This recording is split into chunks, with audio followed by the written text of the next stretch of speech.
दोस्तों, इमरान खान जब ये कहते हैं कि इन्हें सादा अक्सियत भी हासिल नहीं हुई थी, तो इनके लिए यही बेहतर था कि इक़्तिदार में ना आते, क्योंकि बहुत सी बैसाखियों से कड़ी हुकूमत कभी भी जुर्रतमंदी से आज़ादाना फैसले नहीं कर पाती, बल्कि कदम कदम पर मसलहत का शिकार रहती है।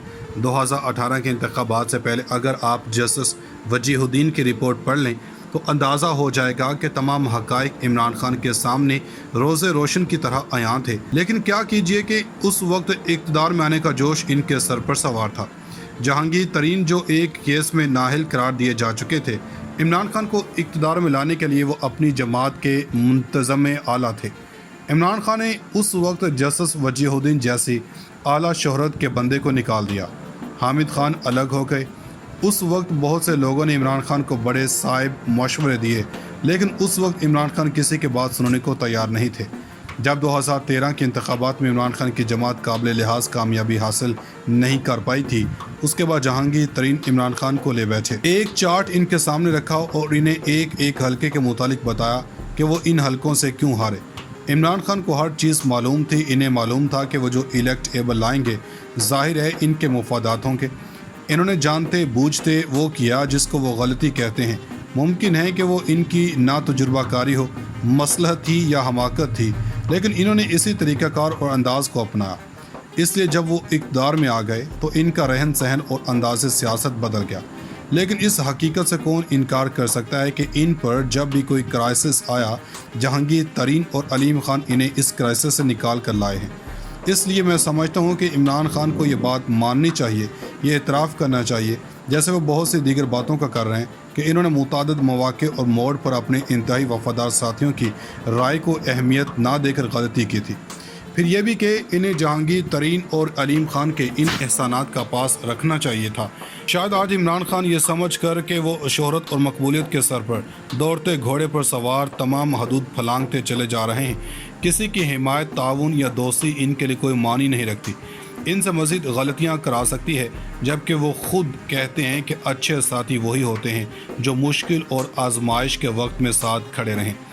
इमरान तारीख का ये सबक भी याद रखें कि सियासत में बेलचक मौक़िफ़ और दूसरों को बर्दाश्त नहीं करने की सोच बिल आखिर आपको तनहा करती है।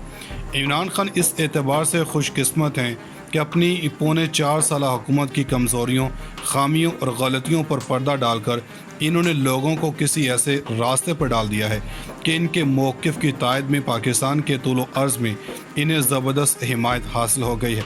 अब देखना ये होगा कि आने वाले दिनों में ऊँट किस करवट बैठेगा।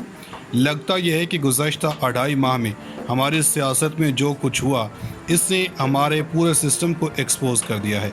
हमें अंदाज़ा होना चाहिए कि हमसे कहाँ कहाँ गलतियाँ हुई। इस दौरान बेशुमार सवालात उठ रहे हैं कि जिस बच्चे को गोद से उतारा वो मचलने लगता है, रो रो को आसमान सर पर उठा लेता है। फिर जो सबसे ज़्यादा तकसीम हुई वो हमारा अपना शोबा है, यानी मीडिया। इसमें तकसीम दर तकसीम हो गई, सफ़ बंदी हो गई, ना जाने कहाँ कहाँ से दलीलें लाते हैं, एक दूसरे को नाकआउट करने की कोशिश करते हैं। कहीं तौसीफ़ तारीफ़ में ज़मीन आसमां के कुलाबे मिला देते हैं, कहीं तनकीद के तेज़ो तन तीरों से मुखालफिन को छलनी कर देते हैं।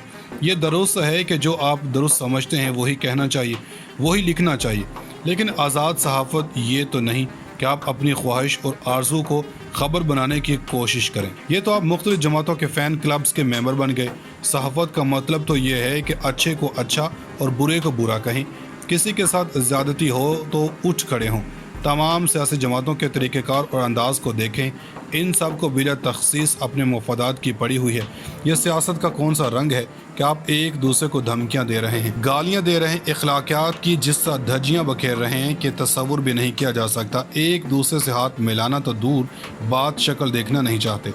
अफसोस से कहना पड़ता है कि इमरान खान ने जिस तरह की सियासत शुरू की है वो जमहूरी निज़ाम के लिए दुरुस्त नहीं। आम हालात में वो ख़ुद को इस तरह पेश करते हैं जैसे कोई देवता हो जो दूध से धुला हो, जिससे गलती मुमकिन ना हो। फिर जब वो आजमाइश में आए तो हर तरह की कंप्रोमाइज़ करने लगते हैं। ये तरह तरह की मसलहत का शिकार हो जाते हैं। इमरान खान को हटाने के लिए तहरीक अदम एतमाद का जो तरीक़ाकार अपनाया गया वो किसी भी तौर पर गैर आइनी नहीं था। इनको हटाने के लिए इनकी जमात के किसी भी रुकन का वोट इस्तेमाल नहीं किया गया। जब इन्हें अंदाज़ा हो गया था कि वो अक्सरियती अरकान की हिमायत से महरूम हो गए हैं تو اسپورٹس مین اسپرٹ کا تقاضا تھا کہ وہ اس کو تسلیم کرتے، باوقار انداز سے اپوزیشن میں جا بیٹھتے، لیکن انہوں نے اسپیکر اور ڈپٹی اسپیکر کو استعمال کر کے میں نہ مانوں کی پالیسی اختیار کر لی۔ بات سپریم کورٹ تک گئی۔ عمران خان نے سپریم کورٹ کے فیصلے کو بھی تسلیم نہیں کیا، مزاحمت کرتے رہے۔ ووٹنگ کروانے میں انہوں نے جو حربے استعمال کیے وہ بھی ایک مقبول سیاسی لیڈر کے شائن شان نہیں تھے۔ ادارے حرکت میں آئے تو پھر بادل نخواستہ انہیں جانا پڑا۔ اس سارے معاملے میں یہ مزاحمت ناقابل فہم تھی۔ اس کا مطلب بالکل واضح تھا، وہ براہ راست کہہ رہے تھے کہ انہیں حکومت میں رہنے دیا جائے، ورنہ وہ علم بغاوت بلند کریں گے۔ وہ پورے سسٹم کو مفلوج کرنے کے لیے وہ سب کچھ کریں گے جو ان کے بس میں ہوگا۔ اب وہ ایسا کرنے کی کوشش کر رہے ہیں، اس میں کوئی شک نہیں کہ انہوں نے صحیح غلط جو بیانیہ بنایا اسے عوام کی قابل لحاظ تعداد نے قبول کیا۔ ان کی گرتی ہوئی ساکھ کو نہ صرف سنبھالا دیا بلکہ ان کے ساتھ ہمدردی کی ایک لہر نے ان کی مقبولیت میں بے پناہ اضافہ کیا۔ پہلے انہوں نے خط کو جس حد تک لہرا سکتے تھے لہرایا، پھر جب خط کی افادیت کمزور پڑنے لگی تو انہوں نے اپنے بیانیے کو خالصاً اینٹی امریکن کا لبادہ اپنایا اور خط کے جادو کو بدتریج قوم کی آزادی اور خود مختاری کی طرف موڑ دیا۔ وہ بڑے یقین سے اپنی بات کہنے اور بار بار کہنے میں مہارت رکھتے ہیں۔ اس پورے ایپیسوڈ میں سب سے دلچسپ بات یہ ہے کہ انہوں نے بڑی ہوشیاری سے لوگوں کے جذبات کو ابھارا اور اپنے موقف میں وہ ایک بار پھر یہ بات بڑی ہوشیاری سے گول کر گئے کہ اپنے پونے 4 سال کے دور حکومت میں ان کی گورننس کا معیار کیا تھا۔ انہوں نے لوگوں کو ریلیف دینے کے لیے کیا اقدامات کیے۔ ہوشربہ مہنگائی، بے روزگاری اور ہر شعبے میں سکڑتے مواقع نے جس طرح عوام کی زندگی اجیرن کی، یہ تو ان کے خلاف چارج شیٹ ہے، وہ اس کا جواب کیوں نہیں دیتے۔ ادارے حرکت میں آئے تو پھر بادل نخواستہ انہیں جانا پڑا۔ اس سارے معاملے میں یہ مزاحمت ناقابل فہم تھی۔ اس کا مطلب بالکل واضح تھا، وہ براہ راست کہہ رہے تھے کہ انہیں حکومت میں رہنے دیا جائے، ورنہ وہ علم بغاوت بلند کریں گے۔ وہ پورے سسٹم کو مفلوج کرنے کے لیے وہ سب کچھ کریں گے جو ان کے بس میں ہوگا۔ اب وہ ایسا کرنے کی کوشش کر رہے ہیں، اس میں کوئی شک نہیں کہ انہوں نے صحیح غلط جو بیانیہ بنایا اسے عوام کی قابل لحاظ تعداد نے قبول کیا۔ ان کی گرتی ہوئی ساکھ کو نہ صرف سنبھالا دیا بلکہ ان کے ساتھ ہمدردی کی ایک لہر نے ان کی مقبولیت میں بے پناہ اضافہ کیا۔